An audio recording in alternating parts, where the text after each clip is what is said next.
So hello everyone, this is Bhagwan Mishra and this video is in continuation with the previous video that we were seeing, that is 41 knacks to clear UPSC prelims. I hope your preparation is going good और आप बहुत ही अच्छे से मेहनत कर रहे हैं. In these last few days, लगभग 30 दिन के अराउंड समय बाकी है और इस समय पे अगर आपने अपना मोरल अप रखा और आप इस प्रिपरेशन में इंटेंसिव बने रहे तो आपके जो चांसेस हैं इस एग्जाम को क्लियर करने के बहुत ज्यादा बढ़ जाते हैं. और आज की क्लास देखने के बाद you'll be finding yourself in a much more confident position. I promise you that अगर आप वीडियो के लास्ट तक बने रहे और अगर आपने आज के जो सारे नैक्स को अगर आपने अच्छे से टिप्स पे रखा तो I am ensuring this that आज ही के वीडियो से अप्रोक्सीमेटली इन 5 to 6 क्वेश्चंस और फॉर एग्जांपल क्यूमुलेटिवली अगर मैं देखूं तो लगभग 12 से 15 मार्क्स आपके जरूर बढ़ेंगे. तो in the previous video we were seeing approximately, एक सेकंड इसको थोड़ा सा देख लेते हैं कि किस तरीके से. Yes, so if you see, so now if you see up to 1 to 10, अगर आपने पुरानी वाली वीडियो देखी होंगी तो वहां पर मैंने 10 रूल, टॉप 10 रूल्स मैंने खत्म कर किए थे और उनको अच्छे से मैंने कवर किया था. आज की क्लास में हम लोग 11th से शुरू कर रहे हैं, 11वें रूल से शुरू कर रहे हैं और 11th नैक के पहले वाली जो वीडियो है it is already being in the YouTube channel, उसको आप जरूर देखिए and then come to this. This video is in continuation with the previous one, so make sure that you are seeing that video and hitting like button in that. And now let's continue with the next video series, that is NAC 11th NAC जो है वो उसको हम लोग देखने की कोशिश करते हैं. अब ये जो 11th NAC है इसको पहले मिटाते हैं और आई होप आप लोगों ने जितना सपोर्ट दिखाया है और अगर चीजें अच्छी रही तो लेट्स सी कि हमारे एग्जामिनेशन बहुत ही अच्छे से निकलेगा. And I am promising you that कि चीजें वर्क होती हैं लेकिन provided you are being intensive and doing your best, doing your hard work, right. Let's see knack number 11th knack कहता है कि in science and technology question always ask why not, application statement generally right.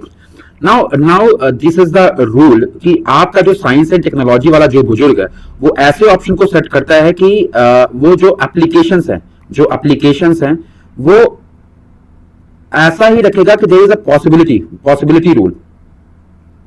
The possibility says कि why not. और आप देखेंगे कि जितने भी पॉजिटिव एप्लीकेशंस हैं, अगर मान लो तीनों में पॉजिटिव एप्लीकेशंस हैं और उनके होने के चांसेस हैं, आपको लॉजिकली लगता है कि हैं, तो ऑल ऑफ दो statement will be correct, right. ठीक है, तो ये एक रूल है साइंस एंड टेक्नोलॉजी में. एंड डू टेल मी कि अगर आपको इन सारे क्वेश्चंस की प्रैक्टिस भी करनी है तो do mention in the comment section below और hit the like button. I will be definitely making one more video in which I will be sharing about all of those questions from this particular principles, and I hope you guys will be doing so and putting that in a comment section also. Now if you see rule number 12 says always search for symmetry. जैसे मान लो कि अगर मैं कहूं कि आपके options ऐसे हैं 1 2 2 3 1 3 1 2 3 ऐसे ऑप्शंस हैं. ऑलवेज सी दिस कि इन इस ऑप्शन की सेटिंग में now what you have to find कि भाई एक ऑप्शन आपको गलत पकड़ना है. अगर एक ऑप्शन भी अगर आपको गलत मिल गया तो यू विल बी फाइंडिंग कि आपका आंसर आ गया. तो जैसे कि 1 मान लो मुझे पता चल गया कि गलत है तो 1 मैंने काटा and you will be reaching to the right answer. तो हमेशा सर्च करो सिमेट्री को, हमेशा देखो, पहले ये देखो कि ऑप्शन की सेटिंग कैसी है. और फॉर एग्जांपल कभी कभी ऐसा होता है 1 and 2, 2 only, 3 only और 1 and 3, एक सेकेंड, और 1 and 3. और अगर मैं ये कहता हूं कि इन दो को आपने देखा, ऑप्शन की सेटिंग देखिए और आप देखेंगे कि भाई इसमें जो है 2 and 3 has not gone together, 2 और 3 साथ में ही जा रहे हैं. तो आप देखो कि कहां आपके 2 और 3 अगर साथ में नहीं जा रहे हैं तो try eliminating those options where 2 and 3 are being together, या फिर 2 and 3 का क्या कॉन्ट्रारी टर्म्स हैं, वहां पर देखो लॉजिक फाइंड आउट करने का. And you will be finding that aspect, ये चीजें आपको पता चल गई हैं और आपको मिल गया, राइट. तो this is the rule of symmetry. कोशिश करना है कि इसको भी आप प्रैक्टिस करते रहें और you be finding such type of option setting in your UPSC के एग्जामिनेशंस. तो आपको ये समझ में आएगा. और do let me know in the comment section अगर आपको ये समझ में आया है। और हमेशा सर्च करना है सिमेट्री को, कि जैसे कि अगर मैंने बताया कि अगर अगर कैसे भी सेटिंग है कि फॉर एग्जांपल इफ यू सी कि 1 2 है, 2 फॉर एग्जांपल 2 3 है, या फिर मैं कहूं कि इसी में ही 1 2 3 कर दिया है और एक में कर दिया है 2 ओनली कर दिया है, चेक दैट कि भाई ये क्या है, क्या ऑप्शन की सेटिंग है, एंड ये भाई ट्राई टू फाइंड आउट कि भाई 2 3 यहाँ पर टुगेदर है, यहाँ पर दो ऑप्शंस हैं, दो के साथ में यहाँ पर 1 गया है।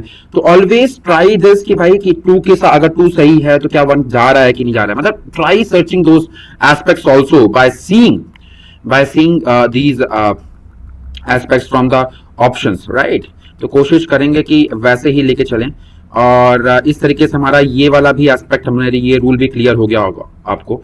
Next is in terms of कि always be popular, choose option who is more popular over less popular options, especially in art and culture based questions. For example be popular मतलब कि जो ब्रॉडर स्टेटमेंट्स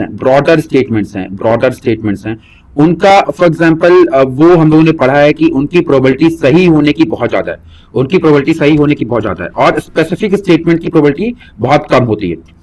लेकिन अगर आप देखो कि भाई आर्ट एंड कल्चर वाले क्वेश्चंस में और हिस्ट्री वाले क्वेश्चंस में, इफ यू सी कि विजय अगर अंपायर पे क्वेश्चन है, अगर मान लो कि कोई ऐसा अशोका पे क्वेश्चन है, मतलब दीज आर फॉर एग्जांपल मैं कहूं कि महात्मा गांधी पे क्वेश्चन है, तो कोशिश करना है कि चूज पॉपुलर वन, मतलब अगर आपको गेस भी मारना होगा तो will be choosing the popular one. समझ में आ रहा है क्या एवरीवन कि if you will be choosing the popular one. Regarding that I have also told in our rise के जो प्रीलिम्स वाला जो बैच है, वहां पर भी हम लोगों ने काफी अच्छे से इन पर चर्चा करी है, और I hope that aspect is also being clear. और you have to choose more popular one over the less popular one. तो ये वाला जो एस्पेक्ट है, I hope you have got this और आपको ये समझ में आया होगा, राइट। तो ये एक चीज है। और दूसरा चीज दोस्तों, एक रूल नंबर 14 है। जो रूल नंबर 14 है वो क्या कहता है कि अगर आप देखो कि रूल नंबर 14 क्या कहता है कि अगर दो स्टेटमेंट कॉन्ट्राडिक्टरी हैं और अपोजिट हैं तो दोनों में से कोई एक पक्का सही होगा और एक पक्का गलत होगा। और ये मैंने रूल पहले भी बताया हुआ है, और I think this rule is a repetition. लेकिन इसी रूल में अगर मैं एक चीज और भी कह दूं कि ऐसा ही मुझे लगता है कि ये शायद मैंने बताया है कि नहीं बताया है, you guys have, yes, contradictory statement मैंने बताया है। तो 7th रूल था वो, और उसी का ही रेपिटेशन है। आई होप आपको ये समझ में आया होगा, और ये चीज मैंने क्लियर करी थी in the previous. Do tell me in the comment section if you have understood about this particular rule, और अगर आपने ये नोटिस किया है इन द एग्जामिनेशन तो आप प्लीज मुझे बताएंगे। रूल नंबर 15 क्या कहता है? रूल नंबर 15 कहता है कि अगर एक जैसे स्टेटमेंट हैं और सिमिलर साउंडिंग कनोटेशंस हैं तो दोनों में से कोई एक ही स्टेटमेंट सही होगा, जिसको कहते हैं हम लोग अलाइक कॉन्ट्राडिक्टरी। जैसे यहां पर क्वेश्चन था नेचर सॉल्यूशन फॉर फाइनेंस, जो कि एक क्वेश्चन है, nature solution for finance. Question कहता है nature solution for finance hub for Asia and Pacific. अब इसमें देखो एशियन डेवलपमेंट बैंक है और इसमें Asian infrastructure and investment bank है। देखो न्यू डेवलपमेंट बैंक किसका है? ब्रिक्स का है। और ये क्या है? IDRD, international bank for reconstruction that is and development, that is also one of those banks. अब ये दोनों बैंक में इंटरनेशनल का एस्पेक्ट लगा हुआ है, दो एस्पेक्ट में एशियन बैंक है, इसमें एशिया का है, तो वर्ल्ड एसोसिएशन से भी ये दोनों जा रहे हैं, राइट। अब देखो कि Asian infrastructure and investment bank जो है, एशियन इंफ्रास्ट्रक्चर बैंक जो है वो चाइनीज का एस्पेक्ट है, चाइनीज। तो there is more probability for Asian Development Bank to be correct. और मुझे ऐसा लगता है कि इसमें आपको कोई डाउट नहीं होना चाहिए, क्योंकि यहां पर लिखा हुआ है एशिया एंड पैसिफिक, और एशियन डेवलपमेंट बैंक जो है it is more broader from these two aspect, जो कि स्पेसिफिक है कि भाई एशिया एंड पैसिफिक में से जो भी नेचर के सॉल्यूशन है उनको वो देगा। आपने देखा होगा कि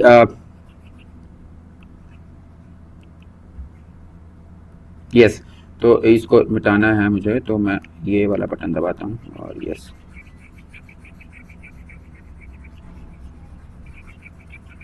यस। तो इस तरीके से आप लोग को ये समझ में आया होगा कि the correct option is option A.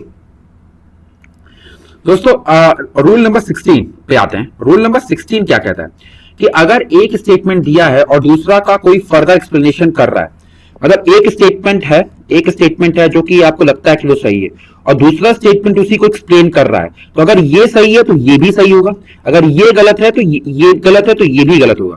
तो ये एक क्वेश्चन उन्होंने पूछा हुआ था, और मतलब इस तरीके के बहुत सारे क्वेश्चन उन्होंने पूछे हुए हैं, और जहां पर वो एक स्टेटमेंट देते हैं फिर दूसरा स्टेटमेंट उसी को एक्सप्लेन करता है, और मतलब there is a inter relation between these two statements. तो अगर आपने वो पकड़ लिया है कि there is a inter relation between these two statement, तो अगर एक सही है तो दूसरा भी सही होगा, ये वाला एक लॉजिक जाता है, और इसको कहते हैं हम लोग रूल नंबर 16, जो कि आपको दिमाग में रखना है। रूल नंबर 17 क्या है दोस्तों? रूल नंबर 17 कहता है कि यूपीएससी की हमेशा एक आदत है, एक बहुत ही ऑब्वियस फैक्ट देगा, बहुत ही ऑब्वियस फैक्ट देगा, ठीक है, और उसको प्रूफ करने के लिए दूसरा फैक्ट देगा, राइट, और दूसरा एक गलत फैक्ट देगा। ऐसा लगेगा कि भाई ये तो ऑब्वियस है, उसको काटने के बाद आपको लगेगा कि भाई ये तो बिल्कुल सही लग रहा है, और लेकिन वो दूसरा स्टेटमेंट गलत होगा, दूसरा statement it will be wrong, and thereby they have made such type of things कि अगर एक स्टेटमेंट कोई नोन और ठीक ठाक चीज क्लेम कर रहा है, और दूसरा स्टेटमेंट बिल्कुल ऑब्वियस बना रहा है, तो पक्का को झोल कर रहा है। देयर बाय, जैसे अगर मुझे पता है कि फ्लैग की जो हाइट का जो रेशियो है वो 3:2 है, और अगर आप 600:400 करोगे तो वो भी 3:2 ही आता है, तो आपको लगेगा कि ये तो आपको पता है, मान लो ये नॉर्मली हमको पता रहता है, लेकिन इसके बारे में हमें पता नहीं है, और इतना तो बेसिक मैथ्स, ये तो बेसिक सी सेट है कि आप डिवाइड करेंगे, वो चाहता था कि आपसे डिवाइड करें, और आप चीजें अगर ऐसा करेंगे तो बी गेटिंग इनटू 3:2 और आप ए मार के चले आएंगे, लेकिन ये वाला जो ऑप्शन जो है वो गलत होगा। क्यों ही रखेगा वो ऐसा ऑप्शन जहां पर वो बहुत ही ऑब्वियस करने की कोशिश करेगा? शायद यहां पर स्टैंडर्ड साइजेस में शायद वो नेशनल फ्लैग का standard size 600 mm to 400 mm नहीं होता होगा, इसीलिए उन्होंने इस तरीके का स्टेटमेंट फ्रेम किया है। आर यू गाइस गेटिंग और नॉट? इसीलिए मैं कहता हूं कि यूपीएससी एक जादूगर है, गेंद कहीं फेंकता है, गेंद फेंक देगा और उस झोल वो यहां पर कर देगा, मतलब ताकि आपकी नजर वहां जाए, और झोल उसने यहां पर कर दिया। अब आते हैं नेक्स्ट एस्पेक्ट क्या है दोस्तों? नेक्स्ट है कि कमिटीज जो सारी कमिटीज हैं उनका जो चेयरमैन कौन होता है? ब्यूरोक्रेट होता है, और काउंसिल का जो चेयरमैन होता है वो मिनिस्ट्री होता है। तो कोशिश करना कि ये दिमाग में रखना। अभी कुछ लोग अभ्यास के क्वेश्चंस पेपर लेके आए हुए थे, और वहां पर एक ट्रिब्यूनल वाला क्वेश्चन था, और वहां पर उन्होंने कुछ उसका जो ट्रिब्यूनल का जो हेड रख दिया था वो मिनिस्टर रख दिया था, और कुछ लोगों ने सही करके चले आए, लेकिन वो स्टेटमेंट गलत होगा। अगर आपने मेरा ये वाला रूल देखा है तो you would not be doing that particular statement as wrong. Committees का जो चेयरमैन क्या होता है? नॉर्मली ब्यूरोक्रेट होता होगा, सीनियर मोस्ट आईएएस अधिकारी होता होगा, और काउंसिल का जो चेयरपर्सन होता होगा वो मिनिस्टर होता होगा, मिनिस्ट्री का होगा कोई बंदा, मिनिस्टर कोई होगा। Is that clear? Rule number 19 मैं थोड़ा सा लेके चल रहा हूं इसको, ताकि मैं चाहता हूं कि more number of rules are being covered, कि किसी भी बॉडी के आगे इंटरनेशनल अगर जोड़ दिया जाए, अगर किसी बॉडी के आगे इंटरनेशनल जोड़ दिया जाता है तो मोस्टली वो एनजीओ होता है। जैसे मैं कहूं कि wetland international,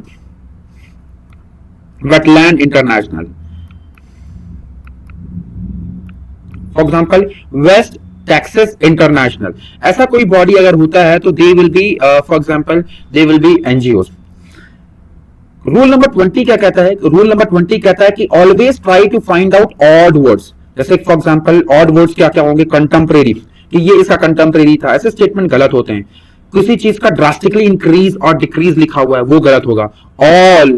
all of them can do this, और कांट जैसे निगेटिव कनोटेशन दे दिया, drastically increase, drastically decrease, automatically, mandatory, now, till recently, but not this. तो अगर ऐसे स्टेटमेंट अगर आप देते हैं तो you should be very alert while solving such type of questions. आपके कान खड़े हो जाने चाहिए और आपको समझना चाहिए कि यहां पर यूपीएससी को झोल करने वाला है, और तब उस स्टेटमेंट को और ध्यान से आप पढ़ेंगे तो यू विल बी फाइंडिंग कि ट्रैप यहीं पर कहीं होगा। Is that clear guys? तो I hope this is being clear for everyone. Rule number 20 मैंने बता दिया। It is a consolidation video guys, consolidation video. ये एक्चुअली में मैं चाहता था कि कंसोलिडेशन वीडियो आपके पास में हो, जहां पर आप ये सारी चीजें कर पाएं और आपको समझ में आ जाए। तो अगर आप देखते हैं कि इस पूरी प्रोसेस में, इस पूरी प्रिपरेशन की जर्नी में आपका जो नॉलेज है it plays very important role, बहुत ज्यादा इंपॉर्टेंट रोल प्ले करता है। और उसी बेसिस पे अगर आप सारे पीवाईक्यू पे मास्टरी करेंगे तो you will be having this knack. इसलिए मैं कहता हूं बार बार कि आपको पीवाईक्यू पे मास्टरी करनी है, दोस्तों, राइट? फॉर एग्जाम्पल, अगर आपने ये कर लिया है, ये सारे शब्दों को देखना, contemporary, drastically, all, can't, drastically increase, drastically decrease, automatically, mandatory, now, till recently, but not, कि नाउ तो अब ये होना लग गया, टिल रिसेंटली अब तो ये हो रहा था लेकिन अब ये होने लग गया, दिस बट नॉट दिस, ऐसे स्टेटमेंट्स मतलब नॉर्मली यूपीएससी रॉन्ग कनोटेशन बनाने के लिए यूज करता है, और अगर आपने ये समझ लिया तो you will be understanding the basic nuance of that. Now let's C 21 rule कि ट्रेंड वाले क्वेश्चन की always analyse what exactly it means, trend वाले क्वेश्चन। एंड अगर आपको लगता है कि कोई ट्रेंड दिया है और अगर आपको पता है तो ठीक है, नहीं पता है तो आपको उसको गलत मान लेना है, wrong most of the time. For example interest coverage ratio वाला एक क्वेश्चन था, जहां पर वो ऐसे बहुत सारे क्वेश्चंस हैं, मैंने एक क्वेश्चन का एग्जांपल दिया है, अगर आपने पीवाईक्यूज देखे हैं तो will be knowing about this particular question also, कि ट्रेंड वाले questions always you have to analyse और व्हाट इट एग्जैक्टली मीन, कि इससे क्या मतलब था, आपको वो हमेशा देखना है। And it is wrong most of the times, it is wrong most of the times. Next is in terms of, next क्या है कि हमेशा ये देखना कि जो पेरेंट ऑर्गेनाइजेशन होता है और जो मिनिस्ट्री होती है, जो पेरेंट ऑर्गेनाइजेशन जो मिनिस्ट्री होती है, अगर आपको पता है तो ठीक है, पता है तो पता है, नहीं पता है तो वो गलत होता है। मोस्टली आपको लगेगा कि अगर पता नहीं है, अगर आपको अपने नॉलेज पे कॉन्फिडेंस है, अगर if you have this confidence in your knowledge, तो आप कॉन्फिडेंटली उसको गलत मार करके आप आगे बढ़ेंगे, and thereby 90% of the times you will be finding that कि आपका आंसर सही है। Is that clear guys? कि पेरेंट ऑर्गेनाइजेशन मिनिस्ट्रीज नॉर्मली गलत करता है यूपीएससी, और यहां पर आप थोड़ा सा एक चीज ये दिमाग में रखेंगे और कोशिश करेंगे कि इसको आप अच्छे से समझने की कोशिश करेंगे, और डू प्रैक्टिस फ्रॉम पीवाईक्यूज।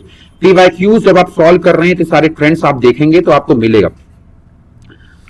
फिर नेक्स्ट है कि टाइम रिलेटेड फैक्ट्स, कि ये इसके टाइम पे आया, ये इसके टाइम पे शुरू हुआ, ये इसके टाइम पे आया, इसने शुरू किया, ध्रुपद इसके टाइम पे आया, मीरबख्शी इसके टाइम पे आया। ये सारे स्टेटमेंट अगर आपको पता है तो ठीक है, नहीं पता है तो गलत है। अगर पता है तो आपके नॉलेज से आ गया, नहीं पता है तो this is a rule you have to frame, कि भाई अगर नहीं पता है और अगर पता होना चाहिए था, अगर मान लो कि अगर किताब में आपकी किताब में अगर होता, बेसिक नोट्स में होता, अगर आपके पीवाईक्यूज में होता तो आपको पता होता, because you have done mastery over here. अगर नहीं पता है तो maybe it would be wrong. और time related facts UPSC normally wrong connotation में पूछता है। Is that clear? Then let's come to the rule number 24। Rule number 24 कहता है कि इन ऐसा स्टेटमेंट जो ऐसा बोलता है कि भाई इन लास्ट 5 ईयर ये हो गया, इन लास्ट 3 ईयर ये हो गया, ये बढ़ गया, ये कम हो गया, ऐसे सारे स्टेटमेंट मोस्टली रॉन्ग होते हैं, बिकॉज कभी भी ऐसा कंसिस्टेंटली बढ़ने वाला ट्रेंड नहीं होता है। कभी कोई चीज बढ़ेगी, कभी कोई चीज घटेगी, कभी बढ़ेगी, कभी घटेगी। कोई एक छोटे 1-2 महीने में भी कुछ बढ़ा घटा होगा तो ये स्टेटमेंट गलत ही हो जाता है। And thereby this is how you think कि ये रूल नंबर 24 क्या कहता है, कि रूल नंबर 24 कहता है कि अगर कोई भी चीज कंसिस्टेंटली बढ़ी और घटी के बारे में बताता है तो you will be putting that question in the wronger light guys, wronger light. अगर पता है तो पता है तो ठीक है, नहीं पता है तो you will be putting that question as a for example wrong. Now if you see word association, कि always try to break down the words, जैसे मैंने सेडिशन वाला क्वेश्चन दिखाया था ना, जैसे ऐसे ही फॉर एग्जांपल एक बार आया था एम स्ट्राइप्स पे क्वेश्चन आया था। हमेशा तोड़ो क्वेश्चन को तोड़ोगे तो आपको हमेशा उत्तर मिलेगा, और उसको रिलेट करने की कोशिश करो। तो always try to break down that word. तो हमेशा word association plays very very important role. जैसे कि अब यहां पर देखो कि लिखा हुआ ऑर्गेनाइजेशन और सम ऑफ इट्स फंक्शन, तो यहां पर आपको तो एनीवे सम लिख दिया, तो यहां पर इस वाले सेक्शन पर ज्यादा दिमाग आप लगाएंगे नहीं। अब लिखा हुआ है कि ये वाला जो चीज है इस पर दिमाग लगाते हैं, इट वर्क्स अंडर। अब देखो डायरेक्टरेट ऑफ इन्फोर्समेंट, वो उसमें लिख दिया है मिनिस्ट्री ऑफ होम अफेयर्स। ये क्यों आएगा भाई? ये डायरेक्टर ऑफ ईडी किसके अंडर पे आती है? मिनिस्ट्री ऑफ फाइनेंस के अंडर पे आती है। ये तो एनीवेज आपको पता होना चाहिए, ठीक है, मतलब पता ही होना चाहिए। और अगर नहीं पता है तो आप वर्ड एसोसिएशन के थ्रू भी जाएंगे तो you will be finding this as a wronger statement. Second है डायरेक्टरेट ऑफ रेवेन्यू इंटेलिजेंस, यहां रेवेन्यू लिखा है, यहां पर रेवेन्यू लिखा है, maybe it would be correct, coming as a correct.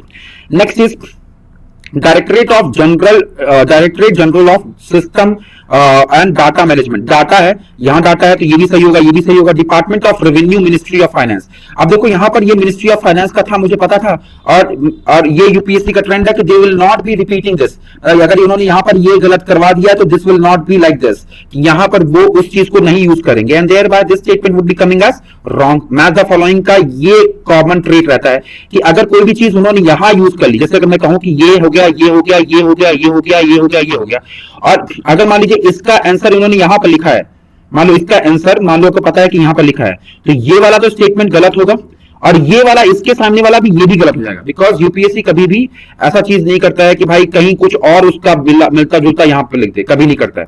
तो you will B doing that aspect also. तो कोशिश करना कि इस चीज को मैच द फॉलोइंग में, ये करंट ट्रेंड में आता है कि अभी जो यूपीएससी के जो करंट ट्रेंड है उन ट्रेंड में से ये एक ट्रेंड बहुत ही काफी ज्यादा इंपॉर्टेंट है, and it will be coming as. तो कोशिश करना है कि आपको ये वाला स्टेटमेंट समझ में आया हो और ये रूल आपको समझ में आ गया होगा।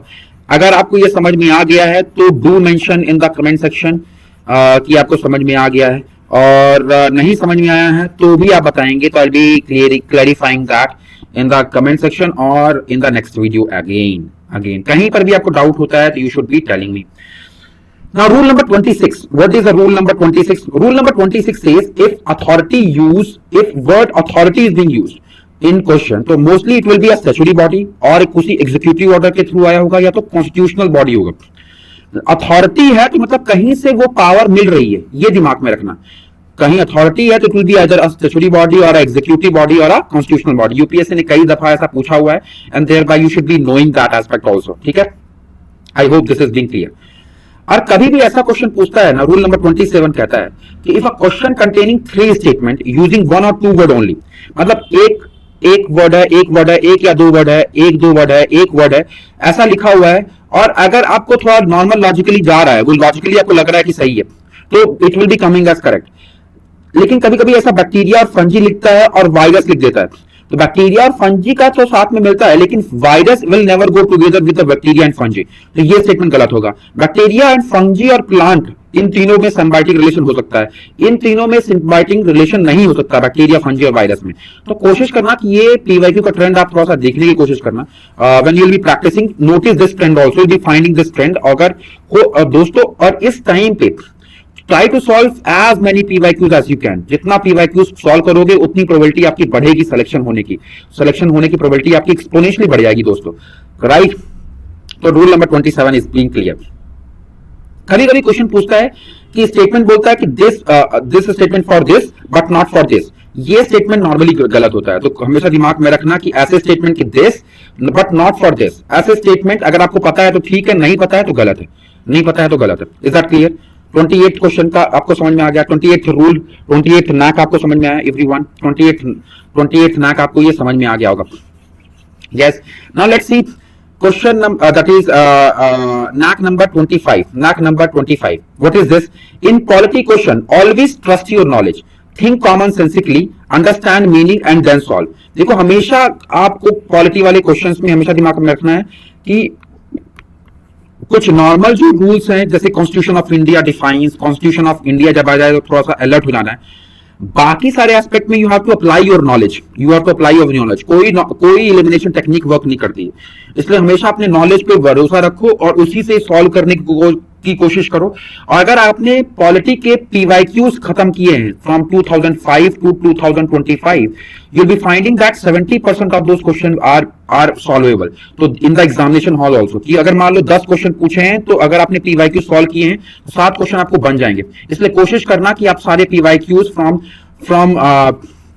2005 to 2025 will be solving, and that is how you, और बाकी जो 3 क्वेश्चंस होंगे ना उसमें सबको टफ बनाएगा, और उसमें आपको रूल्स एंड नैक्स और सारी चीजें करके आपको उसको सॉल्व करने की कोशिश करनी होगी, राइट। नेक्स्ट इज अगर आप देखते हो ये वाला स्टेटमेंट है कि अगर ये एक स्टेटमेंट में लिखा हुआ है कि ये स्टेटमेंट है और किसी उसी बेसिस पे सेकंड स्टेटमेंट दिया है, अगर पहला गलत हुआ तो दूसरा स्टेटमेंट भी गलत होगा, तो अगर पहला सही हुआ तो दूसरे स्टेटमेंट का एग्जिस्टेंस उसी से है। जैसे फॉर एग्जांपल मैं ये कहता हूं कि लिखता है कि recently USA and European union have launched trade and technology council, ठीक है। अभी मुझे मालूम नहीं पता था, लेकिन सेकंड स्टेटमेंट बोलता है कि USA and European Union claim that through this मतलब ये हुआ होगा तब उन्होंने क्लेम किया है ना, तो मतलब ये स्टेटमेंट तो उन्होंने बता दिया कि पक्का सही है, statement one is being correct. समझ में आया क्या कि कभी कभी स्टेटमेंट वन का जो हिंट देता है यूपीएससी स्टेटमेंट टू में देता है। अब मुझे ये समझ में आ गया कि ये वाला तो स्टेटमेंट मान लो सही हो गया। अब स्टेटमेंट टू देखो, अब स्टेटमेंट टू में क्या बोल रहा है, USA and European Union claim that they are trying to bring technological progress and physical productivity under their control. अब ये क्वेश्चन बहुत सारे लेयर्स में गलत है। कैसे कि देखो किसी कोई भी टेक्नोलॉजिकल प्रोग्रेस, किसी की फिजिकल प्रोडक्टिविटी क्यों अपने कंट्रोल में लेके आएंगे, अदरवाइज अगर ऐसा करते हैं तो they will be violating their sovereignty. तो इस तरीके से गलत हो गया। और हमेशा याद रखना कि यूपीएससी ने इफिशियंसी, प्रोडक्टिविटी हमेशा निगेटिव कोनोटेशन में डाला हुआ है, हमेशा गलत स्टेटमेंट बनाने के लिए डालता है UPSC, and thereby second statement would be always wrong, second statement is wrong. तो उन्होंने इस स्टेटमेंट से एक हिंट ये दे दिया कि पहला स्टेटमेंट सही है, और सेकंड स्टेटमेंट में अगर आपने नाक समझा होता तो यूल बी बिना, अगर आपको पढ़े भी नहीं हो लेकिन अगर आपको पीवाईक्यूज पे मास्टरी है तो you'll be able to solve such type of questions as well, and thereby statement one अगर सही है, स्टेटमेंट टू गलत है, तो correct answer that will be that is C. जैसे अगर मैं कहूं ये क्वेश्चन देखो, जैसे ये क्वेश्चन है, जैसे क्वेश्चन बोलता है Israel has established diplomatic relation with some Arab state. अब सम लिख दिया तो मे बी मतलब कि किया ही होगा यार, और सम लिख दिया तो स्टेटमेंट की सही होने की प्रोबेबिलिटी बहुत ज्यादा है। अब स्टेटमेंट टू देखो, the Arab peace initiative mediated by Saudi Arabia was signed by Israel and Arab League। अब ये देखो इसमें क्या है, अरब पीस इनिशिएटिव, सऊदी अरेबिया, बहुत सारे फैक्ट हैं, इजराइल, अरब लीग, बहुत सारे फैक्ट हैं, कुछ भी ऊपर नीचे किया स्टेटमेंट गलत हो जाएगा, इसलिए इसकी स्टेटमेंट की रॉन्ग होने की जो प्रोबेबिलिटी है वो बहुत ज्यादा है। अब देखो कि भाई it has established diplomatic relation, और किया हो सकता है because they are also saying कि भाई इजराइल ने किया है, सेकंड स्टेटमेंट से भी प्रूफ हो